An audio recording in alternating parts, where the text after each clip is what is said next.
Adivinen quién se digna a subir un video después de 2 semanas desaparecido. Pasaron muchas cosas. Si sos de Argentina seguramente vas a saber lo que pasó la semana pasada. Hubo una tormenta de la puta madre, se me inundó el colegio, no pude ir al colegio. Grabé un video, pero se me cortó la luz en el proceso de grabar el video y perdí todo el video. Unos días después grabé otro video de Unity, o sea, el mismo video, pero grabado de nuevo. Cuestión que se me rompió la compu. Se me apagó, no prendía, saqué el disipador y estaba completamente al rojo vivo. No, bueno, tampoco la pavada, pero estaba hirviendo, tipo le ponías un hielo y se derretía. Y me di cuenta de que no tenía pasta térmica porque hace 10 años que no la cambio. Entonces me tocó ir a pagar 3.900 pesos por una jeringa de mierda, la cual puse una gotita de la verga esa, de la pasta esa, y ahora tengo la compu funcionando. El problema es que como yo pensé que era un error de software, formateé el Windows y perdí videos. Perdí los videos que grabé. Encima mañana me voy, así que tengo que grabar este video ahora, tengo que editarlo ahora y tengo que subirlo hoy porque si no mañana no llego. Así que voy a hacer un video un poco más express. Como muchos sabrán, yo voy a una técnica. Yo soy worker de corazón, aguante el huergo. Y sigo eléctrica. Y dentro de eléctrica tenemos esta rama que es electrónica. Cuestión que a mí me gusta la electrónica desde hace mucho tiempo. Conocí este simulador que se llama Crocodile Eclipse hace como 4 años. Y con ese simulador aprendí un montón de cosas. Aprendí cómo hacer un contador en números binarios con flip-flops, cómo hacer calculadoras. Entonces me parece que hoy quiero hacer un video haciendo una calculadora en electrónica. No tengo componentes físicos, así que voy a usar los componentes que me da Crocodile Eclipse. O sea, va a ser una calculadora virtual física. O sea, una cosa rara va a ser. Así que nada, voy abriendo el simulador y les voy a mostrar de qué trata la cosa. Cuando hablamos de información en electrónica, hablamos de unos y ceros. El código binario es como el lenguaje universal de las máquinas, básicamente. Y en este programa se puede representar muy fácilmente. Acá tenemos esto, listo. Voy a hacer zoom acá. ¿Ven ese cuadradito que está ahí? Es un botón. Es básicamente como que yo agarre, ponga una batería acá. Acá hay un interruptor. Bueno, es literalmente hacer esto, pero más simplificado. Obviamente, si lo pasamos a la vida real, no le vemos mucho sentido. Porque nosotros vemos un botón, cuando lo apretamos, sale de la nada electricidad. Tipo, no tiene sentido. Pero es una cuestión más esquemática. O sea, es como un esquema de un proyecto que podemos hacer. Y cuando lo pasas a la realidad, este botoncito, en realidad, tiene corriente, o sea, le pasa una batería antes por acá para que le llegue electricidad, básicamente. Pero cuando trabajamos con información y queremos hacer un programa o algo que guarde información, no nos vamos a estar centrando en qué batería usar, qué resistencia usar, qué poronga usar, porque lo único que queremos es que funcione así, que funcione en el caso ideal, y después vemos cómo lo adaptamos a la vida real. Voy a copiar este botoncito y lo voy a pegar. Buenísimo, ahora tenemos dos botones. Esos botones pueden tener dos estados. Uno y 0. Ahora se viene otro concepto importante que son las puertas lógicas. Las compuertas lógicas o como se les cante decirle, son como puertas lógicas. Son como unas funciones en las que les pasamos dos valores o más, o uno capaz, depende de la puerta lógica, y nos da como un output. O sea, le damos una entrada y nos devuelve una salida. Es eso, literalmente. Por ejemplo, tenemos la NOT. Ese triangulito verde que ven ahí es una puerta NOT. ¿Qué quiere decir? Que cuando la entrada, que es este palito de acá, es 0, la salida va a ser 1. Ahora, si yo le conecto este botón y le pongo un 1, le va a llegar 1 y acá del otro lado va a salir un 0. Lo que hace es invertir la señal. Esta es otra puerta bastante común, es la puerta AND. Esta necesita dos entradas y nos devuelve una salida. La puerta AND viene de AND, que es y en inglés, que básicamente la salida nos devuelve 1 solamente cuando las dos entradas es 1. Acá tenemos el primer botón es 0 y el segundo botón es 1, nos devuelve un 0. Acá el primer botón es 1 y el otro botón es un 0, así que nos devuelve 0. Y por último, si yo aprieto el último, aprieto los dos, nos devuelve un 1. Esta otra puerta de acá, voy a borrar la otra. Esta otra puerta de acá es una puerta OR. Una puerta OR viene de O en inglés, que básicamente funciona cuando se cumple. Cuando tiene dos entradas también. Cuando una de las entradas o la otra es 1, o las dos es 1, la salida va a ser 1. Ahora, cuando las dos es 0, la salida va a ser 0. Acá tenemos botón 1 es 0 y el botón 2 es 0. Entonces acá devolvemos un 0. Cuando esto es 0 y esto es 1, nos devuelve un 1. Cuando es al revés, lo mismo. Y cuando son los dos, tenemos un 1 también. Esta otra puerta que viene acá es una variación de la puerta OR. Es un exclusive OR. Un exclusive OR es un OR, pero con exclusividad de que tiene que ser uno o el otro. En el caso anterior, cuando los dos botones estaban encendidos, nos devolvió un 1. Bueno, en este caso no. En este caso, cuando los dos botones están apagados o prendidos, la salida va a ser 0. Tiene que ser sí o sí uno o el otro. Y seguro me vas a decir, Facu, ¿de qué recarajo me importa esto? Bueno, las calculadoras funcionan algo así en electrónica. Como no podemos sumar números con un sistema decimal, tenemos que sumarlos en número binario. ¿Cuál es la diferencia entre un sistema decimal y un sistema binario? Es bastante simple. En el sistema decimal contamos hasta 9 y cuando llegamos al 10, en realidad lo que estamos haciendo es volver al 0 y agregar un 1 atrás. Y entonces volvemos a contar hasta el 9 y cuando llegamos al 9 y pasamos 1, ese 1 que estaba atrás se convierte en un 2 y así. Y cuando el segundo número que está atrás del todo se convierte en un 9 y pasa un número más, se le agrega otra cifra. Bueno, en el binario es lo mismo. Y es muy útil porque puedo contar hasta 25 con una mano. Supongamos que mis dedos son unos y ceros. Cuando el dedo está levantado es un 1 y cuando está así, cuando está cerrado es un 0. Tenemos un 1 y claro, como es binario, es solamente puede tener dos estados. Como ya llegó a su estado máximo, el próximo estado va a ser cerrar este y me llevo una. Entonces, acá tenemos un 1, esto es un 2, esto es un 3, esto es un 4, esto es un 5, esto es un 6, un 7, un 8, un 13, un 14, un 15, no, un 15, un 16, un 17, un 18, 19, 20, 21, 22, 23, 24, 25, 26.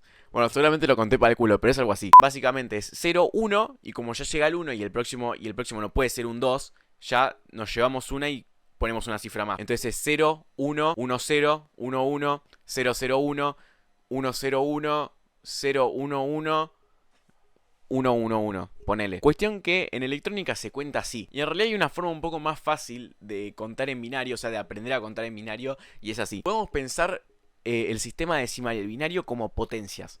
En el sistema decimal estamos hablando de potencias de 10 y en el sistema binario estamos hablando de potencias de 2. Entonces podemos hacer un cuadrito muy fácil. Entonces en ese cuadrito tenemos un 1, un 2, un 4, un 8.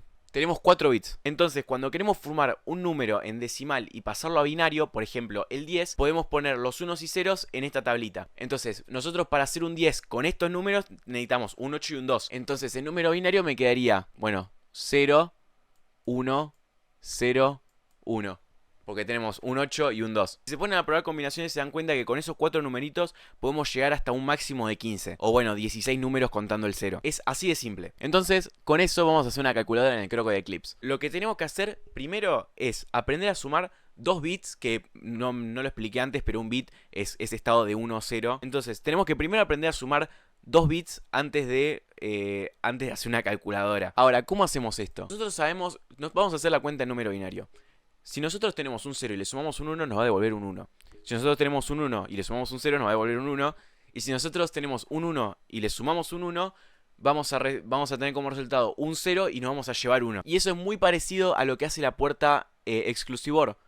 Porque si yo tengo un 0 y un 0, nos va a devolver un 0. Si yo tengo un 1 y un 0, nos va a devolver un 1. Si yo tengo un 0 y un 1, nos va a devolver un 1. Y por último, si tengo los dos, nos va a devolver un 0 y debería llevarnos una. Ahora, claro, no nos estamos llevando una acá porque nos devuelve un 0 y ya está. Necesitamos otro bit más. Podemos agregar una puerta AND, que es en el caso de que se cumplan las dos condiciones estas. Ven, en el caso de que se cumpla la condición esta y la condición esta, nos vamos a estar llevando una. Entonces solamente cuando estos dos están activos, esto va a ser 0 y esto va a ser 1. O sea, nos vamos a llevar una. Entonces listo, ya es literalmente eso. Obviamente esto se puede complejizar y se puede hacer de 4 bits, de 8 bits, de la cantidad de bits que queramos. Esta calculadora suma hasta 2 básicamente. Se podría integrar un poco más, pero no quiero sufrir. Ya tuve mi época de viciado a este programita y lo integré todo en una calculadora de 8 bits. Que una calculadora de 8 bits es una locura. Y lo intenté hacer de 32 bits y no me salió. No solamente porque soy un desorganizado total, le debía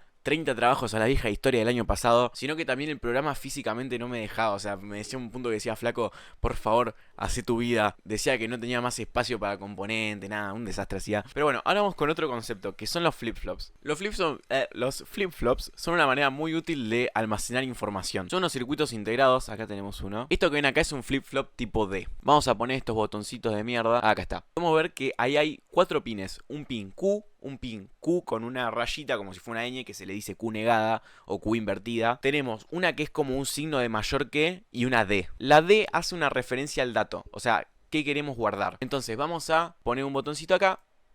Entonces podemos guardar un 0 o podemos guardar un 1. El tema es que claro, no está pasando nada cuando pongo un 1 o un 0. Ven que yo lo estoy cambiando, pero Q sigue siendo lo mismo. Q es el resultado, o sea, es lo que se quedó guardado. Y ahí es cuando entra el símbolo de mayor que es como el clock, es como lo que espera una señal para ya guardarlo. Entonces vamos a poner otro botón. Si yo toco el botón de clock y D es igual a 0, Q se vuelve 0. Q negada se vuelve 1, obviamente, porque es lo mismo que Q, pero invertido. O sea, no le dé mucha bola al Q con la rayita arriba.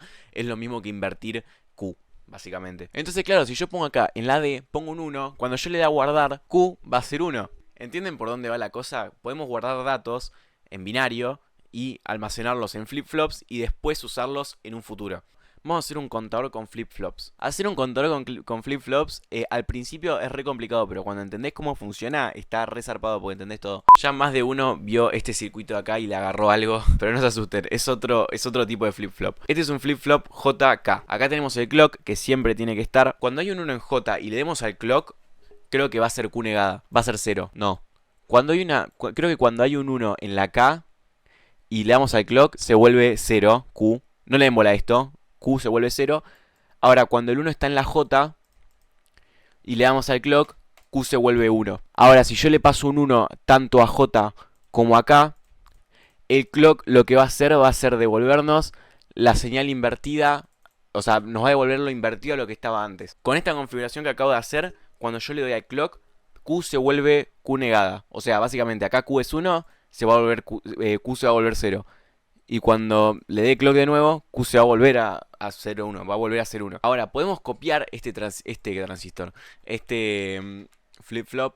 Podemos volver a hacerlo de JK. Esto, en vez de un botón, como siempre va a estar en el estado de J1 y K1. En vez de poner un botón y activarlo, podemos poner un 1 fijo y ya está. Creo que con más de 5 voltios se queman estos flip-flops, pero bueno, depende también del modelo cuando uses un circuito integrado físico de verdad. Bueno, como ven, acá tenemos los dos flip-flops con esa configuración de que cada vez que hay un clock se vuelva al invertido a lo que era. Y si nosotros la salida de Q se la enganchamos al clock del siguiente flip-flop, ya tenemos un contador. Cuando nosotros le damos acá, en este caso, bueno, vamos a poner lamparitas. Cuando nosotros le demos al botón, vamos a empezar con 0, 0. O sea, están prendidas las lamparitas, pero imagínense que esto es 0, 0 porque está invertido. Ahora va a ser 1, 0. Si yo le doy al clock de nuevo, ahora va a ser 0, 1. Y por último, cuando le dé de nuevo, va a ser 1, 1. Listo, ya tenemos un contador en binario. Ahora, hay un enfermito que agarró y puso puertas AND, muchas puertas AND, para comprobar cada estado del número binario. Porque claro, el número binario pone que son 4 bits. Pueden haber números binarios de 80 bits, de 80 caracteres, ponele. Y eso puede ser un número decimal bastante grande. Pero ponele que vamos a hacer uno con 2 bits, nada más. Podemos controlar, podemos ponernos a preguntar, bueno, el flip-flop 1 ¿está en 1 o está en 0? Y el otro flip-flop está en 1 o en 0. Si está en 0, 0, entonces vamos a pasar un cablecito que sea el 0. Si está en 1, 0, vamos a poner uno para el 1. Si está en 0, 1, vamos a pasar uno para el 2. Y si está en 1, 1, vamos a pasar uno para el 3. Entonces convertimos el número binario en 4 cablecitos que depende qué número estemos tratando de hacer, nos va a dar un cablecito u otro, va a tener electricidad. Entonces con eso podemos pasar de un contador en números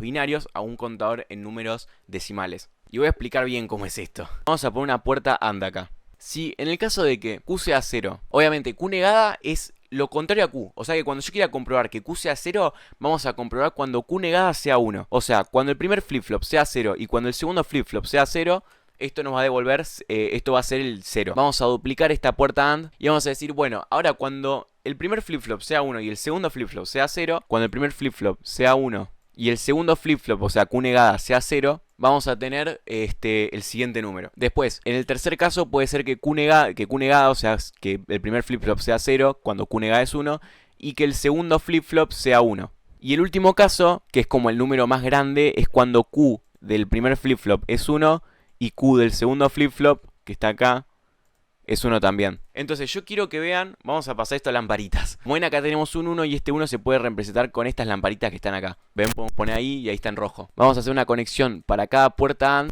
Vamos a conectarlo con cada lamparita. ¿Ven que está encendida la primera lamparita? Bueno, cuando yo le dé clock, o sea, cuando le dé una señal, pasa a la segunda lamparita. Y cuando yo le doy una señal de nuevo, pasa a la tercera lamparita. ¿Ven que pasó por un segundito la primera? Bueno, eso es porque el croco de Eclipse tarda un poco en cambiar el estado del flip-flop, pero en la vida real el flip-flop ni te das cuenta en qué momento cambia. O sea, es como que es instantáneo, son nanosegundos. O sea, ese momentito que se fue a la primer lámpara de nuevo, básicamente en la vida real ni lo notás. O sea, no es visible al ojo humano. Y por último, cuando le dé clock de nuevo, va a la última lamparita. Y obviamente si le doy clock de nuevo, vamos a volver a 0, 0. Vamos a volver a 0, 0. Cuestión que a un enfermito, una persona mucho más enfermita que yo, le pintó agarrar y hacer esto. Esto que ven acá es lo que hice yo, pero en vez de llegar hasta el 4, llega hasta el 10. Hasta el 9 va. Entonces, si yo agarro y le pongo 5 volts acá, y acá le pongo el botoncito. Esto vamos a hacerlo ahora con electrónica post, o sea, sin la parte tan esquemática. Vamos a borrar este botoncito y vamos a poner un botón de verdad. Entonces vamos a ponerle 5 volts acá y va a llegar al clock. Y después 5 volts acá sin el botoncito para que esté todo el tiempo 5. Listo.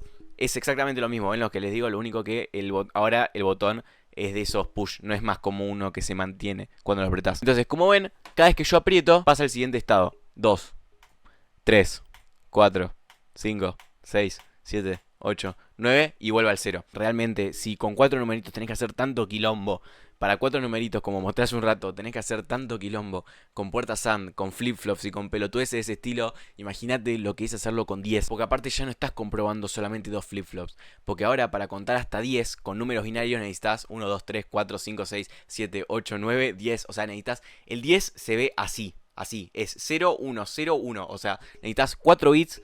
Y yo estaba usando puertas AND de dos entradas. Hay puertas AND que tienen hasta 4 entradas, 5 entradas. Pero yo estaba usando 2 y ya estaba muy complicado. Imagínate usar 4. Encima, en vez de hacer la comparación 4 veces para cada uno de los 4 números, hacerlo 10. O sea, en resumen, en síntesis, la persona que hizo esto estaba media enfermita de la cabeza. Pero eso no nos interesa ahora. Lo que nos interesa es que tenemos un contador ya prehecho y que nos sirve para hacer proyectos sin tener que hacer toda la verga de los flips y todo eso. ¿Qué vamos a hacer ahora? Messi. Ahora, cuando llegas a este punto y haces todo lo que querés hacer, tipo, haces la calculadora, haces todas las pelotudeces que se te ocurran, llega un punto que te agarra el bloqueo creativo, como le puede pasar a cualquier persona, de no saber qué hacer. Es como que tenés un lienzo en blanco y tenés un montón de herramientas, pero no sabes cómo usarlas para hacer algo interesante. Y ahí es cuando entra ChatGPT. Secuenciador de luces. Esa me gusta bastante. Hay otra puerta lógica.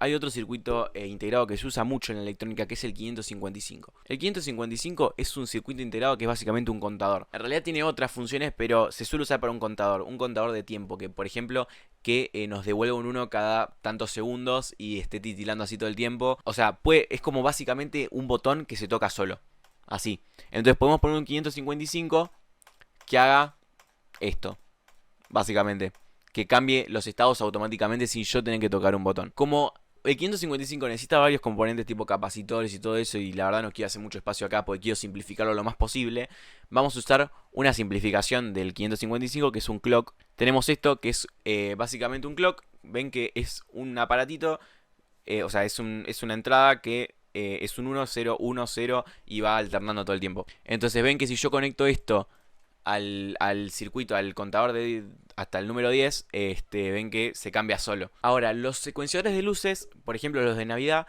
suelen tener un LED rojo, amarillo y verde y van cambiando entre esos tres. Entonces podemos hacer que el 0 sea el rojo, el 1 el amarillo, el 2 el verde, y cuando se pasa el 2, se vuelve al reset. O sea, podemos irnos al 3 y sacar del 3 un cable que vaya al botón de reset. Que el pin de reset es básicamente que vuelva a 0. Entonces, a 0, 1, 2, llega al 3 y vuelve al 0. Ven como no pasa ahora del 9, no pasa ahora del 3 digo. Cuando llega al 3 vuelve al 0. Obviamente ven que está unas décimas de segundo está en el 3, pero eso de nuevo en electrónica de verdad, cuando no estás usando un simulador, es indetectable al ojo humano. Ahora básicamente vamos a agarrar LEDs. Tenemos el verde, el amarillo y el rojo. Acabo de quemar un LED en el simulador, soy un desastre. Obviamente para no quemarlos vamos a poner una resistencia. Ahí puse 3 resistencias y a cada resistencia le mandé un LED por donde sale el pin del... O sea, el 0, al 1, al 2, que son los pines que elegí que van a estar alternando. Salen 3 resistencias que van a LED, que van a tierra. O sea, básicamente hace 0, 1, 2 y va prendiendo los LEDs. Obviamente en un secuenciador real no se suele usar de estos circuitos enteros que van hasta 10 y va a usar solamente 3 pines.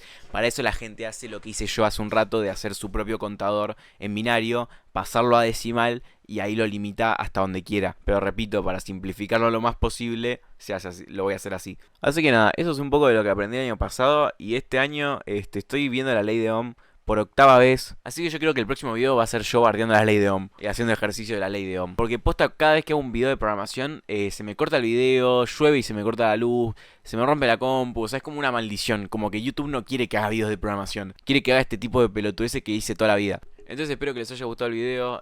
Si no les gusta, váyanse bien a la mierda. Así que nada, yo me retiro. Chao, nos reímos.